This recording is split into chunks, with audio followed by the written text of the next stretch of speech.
Alright, today we're going to do a little comparison between two cake pads that people have been asking about. Over here we've got a Roland KD-8. Over here we got a Yamaha KP65.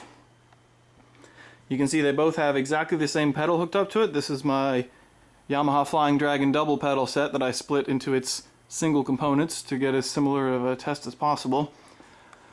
Got my Ion kit here. I've got Rock Band 2 set up in freestyle mode, and over here I've got my Kickbox that I'm going to use to plug them in. So first, a little comparison between the two pads themselves. You can see they're both a circular rubber pad. The KD-8's is slightly bigger than the KP65 and it's slightly thicker. We'll get into that in a little bit. They're both attached to vertical structures here with a triangular brace in the back.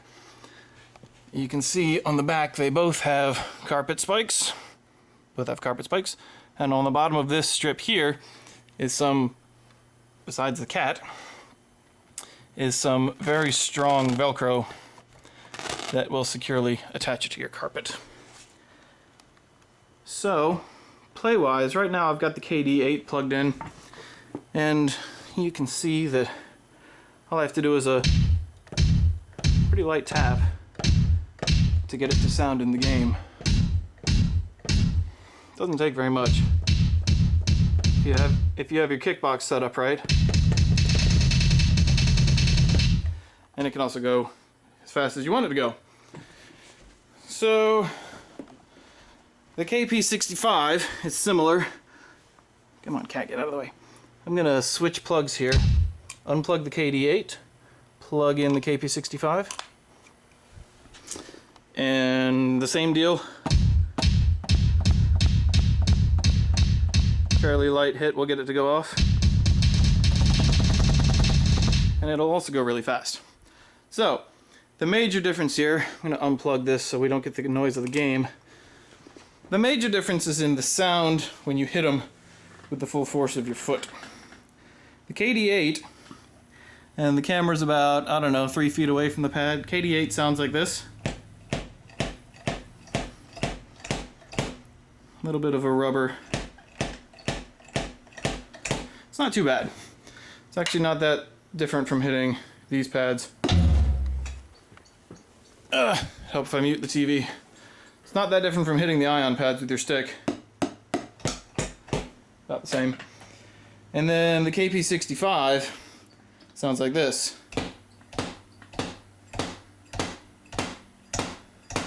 Here it's a little louder. I'll play them alternating with my right and left foot here, and you'll be able to hear the difference. I'll go KD-8 first and then KP65 second, so it sounds like this.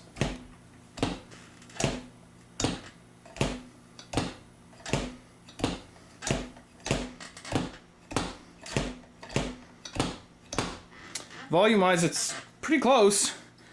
Really, the major difference is in the pitch. KP65 is a little higher, just because it's a thinner rubber pad. But they're pretty close in volume. They're very similar in construction. I think the Roland's is a little bit more solid. But one of the neat little features of the KP65 is here's your output port here. You also have an input port where you can plug in a second kick trigger or an extra cymbal. Of course, that won't work with the Ion kit, but if you have an E-drum kit with an actual brain module, you can use it for an extra input. And it has a volume knob of its own. The KD-8 does not have that. So if you're having sensitivity problems with your Ion kit or whatever, you not only have the sensitivity dial on the Kickbox, but you also have a volume knob, a level knob, sorry, on the KP65. So that's the two pads. Yamaha KP65, Roland KD-8, miniature cat. Say hi to everybody, Sassy. And that's my kick pad comparison. One other thing I forgot to add about these two is the KP65 used to be really hard to find, but it's available in just about every online music store that sells Yamaha products now. Musician's Friend, Sam Ash, GuitarCenter.com. They all sell it now. This one, the Roland KD-8, is $135 new, I think. The KP65 goes for $60 new. And as you could see from the test a few minutes ago, they both work equally well. They're about equally as loud as each other. So if you're gonna go with this kick solution for a rock band, with a kick pad and a kickbox hooked up to your drums, whether it's Ion or Rock Band, whatever, go with the KP65. Costs half as much, works just as well. Sorry, Roland.